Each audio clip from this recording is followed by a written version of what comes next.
আসসালামু আলাইকুম ফ্রেন্ডস, কেমন আছেন? আশা করি সকলে ভালো আছেন। আজকে দেখাতে চলে এলাম বৃষ্টির পরে গাছের অবস্থা।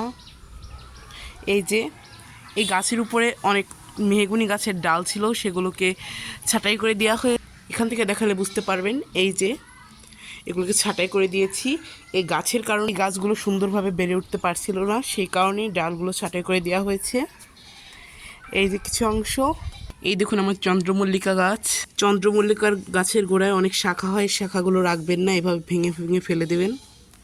আমি কিছুদিন আগে ফেলে দিয়েছি ভেঙে, কিন্তু আপনাদের দেখাতে পারি কারণ আমি তখন একটু ব্যস্ত ছিলাম। আমার নয়নতারা ফুলের গাছ, নয়নতারা ফুলের গাছটা হলুদ হয়ে যাচ্ছে। এই দেখুন নয়নতারা গাছে আমি বীজ রেখেছি। নয়নতারা গাছে বীজ রাখা যায় না, কিন্তু আমার নয়নতারা গাছের চারার প্রয়োজন, সে কারণে আমি নয়নতারা গাছের বীজ আর তুলিনি। 2-1 দিনের মধ্যে এই বীজগুলো পেকে যাবে, তখন আমি এটা কেটে নয়নতারা গাছের পরিচর্যা নতুন করে দেখাবো আপনাদের। এই দেখুন পেঁয়াজ ফুলের বীজ হচ্ছে। এই বীজ থেকে চারা হয় কি হয় না সেটা আমি বলতে পারছি না। আপনারা কেউ যদি জেনে থাকেন তাহলে আমাকে কমেন্ট করে জানাবেন। ওই যে আমার পর্তুলিকা ফুল, বৃষ্টির কারণে এদিকটায় পানি জমে গেছে।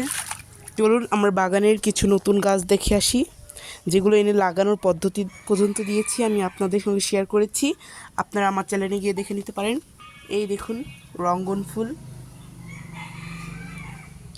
এই গাছটা আমার কাছে আসার পর দেখতেই পাচ্ছেন কত সুন্দর, প্রত্যেকটা শাখা থেকেই পাতা বেরো।